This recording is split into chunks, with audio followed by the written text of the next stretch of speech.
Magandang gabi, Philippine Air Force, para sa ulat ng panahon ngayong araw ng Martes, 30 June 2026 at sa mga susunod na araw. Base nga dito sa ating satellite image ay minomonitor pa rin natin itong LPA sa loob ng ating Philippine Area of Responsibility. At kaninang 3 p.m. ito'y huling namataan dito nga sa coastal waters ng Gasan, Marinduque.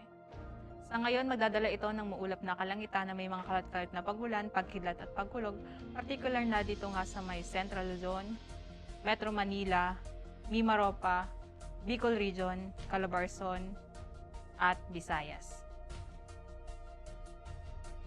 Southwest monsoon o habagat ang siya na makakaapekto dito nga sa may western section ng Mindanao, na magdadala ng maulap na kalangitan na may mga kalat-kalat na pagulan, pagkidlat at pagkulog, particular na dito nga sa may Zamboanga Peninsula, Sultan Kudarat, South Cotabato, Sarangani, Lanao del Norte, Davao Oriental, Davao Occidental, at Davao del Sur.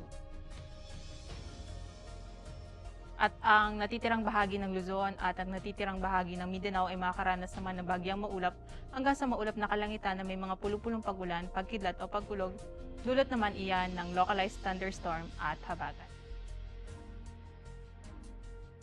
Para sa magiging lagay at ayan ng panahon bukas, makakaranas ng maulap na kalangitan na may mga kalat-kalat na pagulan, pagkidlat at pagkulog dito nga sa Metro Manila, Angeles, Lipa, Legazpi, Palawan at buong Visayas.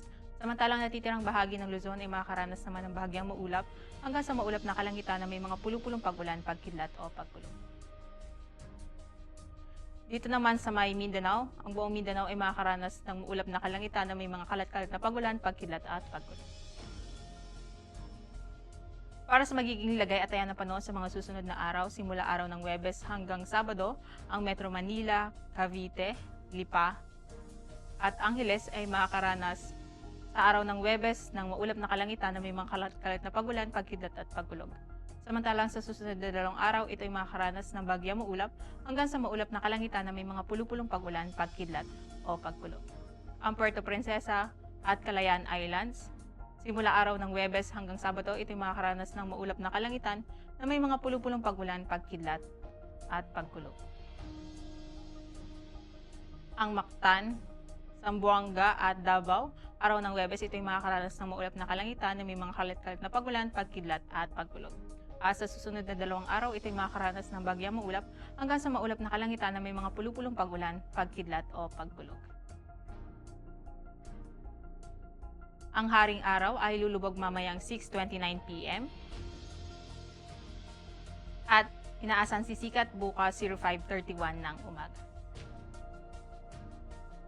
Para sa ating moon elimination, 100%, full moon po tayo ngayon. Para manatiling updated sa lagay at ayan ng panahon, i-follow lamang Air Force Weather Center sa aming mga official social media accounts.